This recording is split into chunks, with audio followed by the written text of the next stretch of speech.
नमस्कार दोस्तों, मेरा नाम है देवव्रत वाजपेयी और आज बात एक ऐसे पहलवान की जो किसी पहलवान प्रतिद्वंदी से नहीं लड़ा बल्कि एक आत्मा से लड़ा, वो भी रात के 12 बजे से सुबह के 4 बजे तक। वह हर बार उसको पटकता और वो प्रेतात्मा खड़ी हो जाती। वो सोचता कि उसने उसे हरा दिया है, लेकिन असल में उसने हराया नहीं होता और उसे लगता कि पिछली कोशिश में थोड़ी सी कोशिश कम रह गई थी, शायद इस बार वह उसे हरा दे। इन 4 घंटों में उसे नहीं पता था कि उसका मुकाबला एक प्रेतात्मा से हो रहा है, लेकिन 4 घंटे तक यह मशक्कत कैसे चली और जब उसको पता चला कि उसका मुकाबला प्रेतात्मा से हो रहा है तो उसका रिएक्शन क्या था। बात हम कर रहे हैं भीमा पहलवान की। भीमा पहलवान मध्य प्रदेश के छतरपुर जिले के गांव की किंवदंतियों में शामिल है। आज भी वहां के लोग कहते हैं कि भीमा पहलवान नाम का एक पहलवान हुआ करता था यहाँ पर 200 साल पहले, जिसने अपनी ताकत और अपनी पहलवानी के दम पर सबके दिलों पर राज किया। बात हम कर रहे हैं छतरपुर जिले के गौरिहार तहसील के अंतर्गत आने वाले गोयरा गांव की। बात 200 साल पुरानी। उस समय भीमा पहलवान एक कद्दावर पहलवान हुआ करता था। इन क्षेत्रों में कुश्ती एक अच्छी प्रतियोगिता मानी जाती थी, जिसको लेकर दूर दूर के पहलवान एक दूसरे से मुकाबला करने आते थे और इन्हीं में भीमा पहलवान का नाम जोरों शोरों से उठा, क्योंकि उन्होंने लगातार 25 कुश्तियां जीती और उनके सामने कोई भी पहलवान टिक ना सका। कहा जाता है कि पहलवानी के तौर पर जिस तरह से भीमा को जीत मिल रही थी, उसने उसके अंदर गर्व डाल दिया, यानी उसे अपने ऊपर गुमान होने लगा था कि उससे शायद कोई नहीं जीत पाएगा। अब इस पहलवान को वैश्याओं का भी बड़ा शौक था। एक रात की बात है, रात के 12 बजे हुए थे। वह एक वैश्या को लेकर के एक गांव से दूसरे गांव जा रहा था। रात के 12 बजे जब वह अपने गांव से निकला तो बहुत सारे लोगों ने कहा कि भीमा अभी रात हो रही है, सुबह होने पर फिर चले जाना। भीमा ने कहा नहीं, अभी तो सही समय है जाने का और कल मुझे फलाना गांव में कुश्ती लड़नी है। भीमा चल निकला। कहते हैं कि आधे रास्ते ही गुजरा था कि भीमा के साथ चल रही वैश्या को प्यास लग गई। वैश्या ने कहा कि भीमा, मुझे प्यास लगी है, मेरे लिए पानी का इंतजाम किया जाए। भीमा ने आसपास खूब सर्च किया, आखिरकार उसे एक तालाब दिखा। उसने कहा चलो यहाँ पानी पी लेते हैं। दोनों गए और वहाँ पानी पीने लगे। पानी पीने के दौरान उन्हें पास में एक और व्यक्ति दिखा और उसने कहा, भीमा कैसे हो? भीमा ने कहा, मैं बहुत अच्छा हूँ, तुम कैसे हो? उसने कहा, मैं भी अच्छा हूँ। और इसी के साथ थोड़ी मोड़ी बातचीत हुई। अब भीमा वहां से पानी पीकर जाने लगा। जब वो जाने लगा तो उस व्यक्ति ने कहा कि जा तो रहे हो, लेकिन मेरी एक बात सुने जाओ। तो बोला, क्या? बोले, भीमा मैं तुम्हारा बहुत बड़ा फैन हूँ और मेरी हसरत रही है कि तुम्हारे साथ कभी ना कभी मैं कुश्ती लड़ूं। आज मैं तुम्हारे साथ कुश्ती लड़ना चाहता हूँ। उस व्यक्ति ने कहा, आप मेरे साथ कुश्ती लड़ेंगे तो ये मेरे सौभाग्य की बात होगी। भीमा ने कहा, ये सही समय नहीं है कुश्ती लड़ने का, तो अब ये अखाड़े में आओ, वहां दो हाथ हो जाएंगे। उस व्यक्ति ने कहा, भीमा कुश्ती तो तुम्हें लड़नी पड़ेगी, मैं तुम्हें बिना कुश्ती लड़े जाने नहीं दूंगा। भीमा ने कहा, तुम्हारी इतनी हिम्मत कैसे हुई मेरे से इस तरह की बात करने की? तुम्हें मालूम नहीं कि अगर मेरे से कुश्ती लड़ोगे तो तुम्हारी हड्डी पसली टूट जाएगी?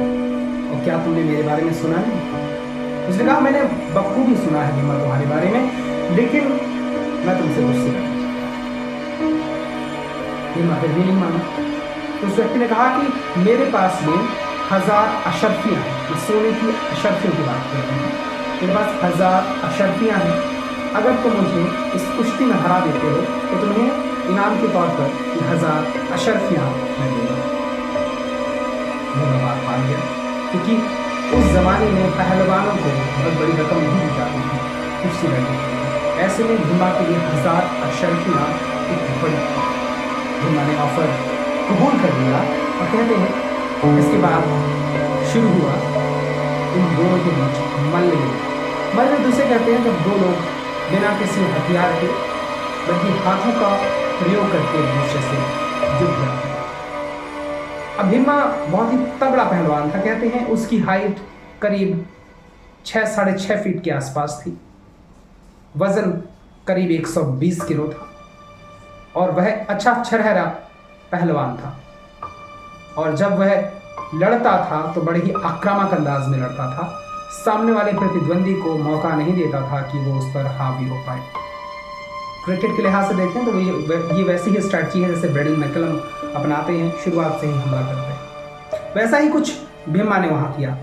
अब भीमा ने आनन फानन में 3 बार उस व्यक्ति को पटक दिया, लेकिन बात यह रही कि वह व्यक्ति पटका तो जाता लेकिन ऐसे खड़ा हो जाता जैसे कि उसे कोई फर्क ही ना पड़ा। आमतौर पर यह होता है कि जब पहलवान किसी पहलवान को पटकता है तो उसकी ताकत में कमी आ जाती है, लेकिन जिस फुर्ती से वो उठ रहा था उसको देख करके भीमा को लगा यार कोई ना कोई बात तो है, ये क्यों ऐसे उठ रहा है। लेकिन भीमा को लगा कि मजबूत होगा, धीरे धीरे वह भी कमजोर हो जाएगा और वो उस पर काबू पाएगा। कहते हैं 4 घंटे तक लगातार कुश्ती चली और इन 4 घंटों के दौरान भीमा ने उस व्यक्ति को 40 बार पटका।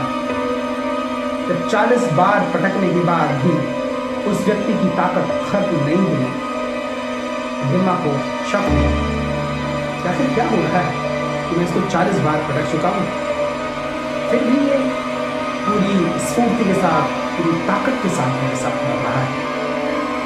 मैंने सोचा कोई ना कोई गड़बड़ तो है। उसने कहा आखिर क्यों ऐसा हो रहा है कि मैं तुम्हें बार बार पटक देता हूं लेकिन तुम उठ खड़े होते हो। उसने कहा भीमा तुम लड़ो, तुम बेकार की बातें मत करो। भीमा काफी थक चुका था, मुर्गा बांग देने लगा था और सुबह का अंदेशा हो रहा था।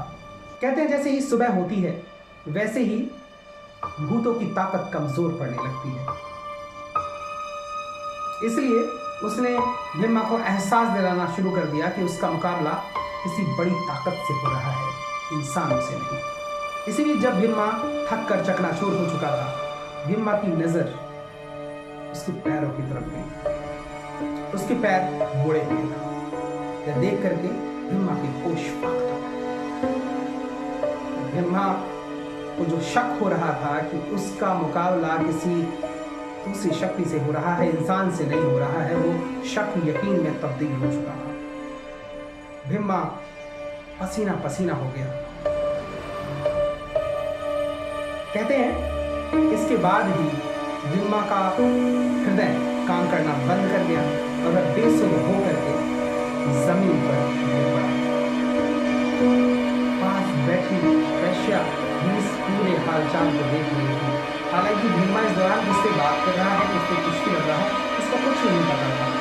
बस दूर से एक दर्शक की तरह ये सब कुछ देख रही थी और इस बीच भीमा से किसी की जुबान लगाने की हिम्मत नहीं हुई, इसलिए उसने उससे कोई जुबान उससे कुछ पूछा भी नहीं कि आखिर क्या कर रहे हैं, लेकिन वह इन चीज़ों को दूर से कहते हैं कि भीमा करीब 2 मिनट के बाद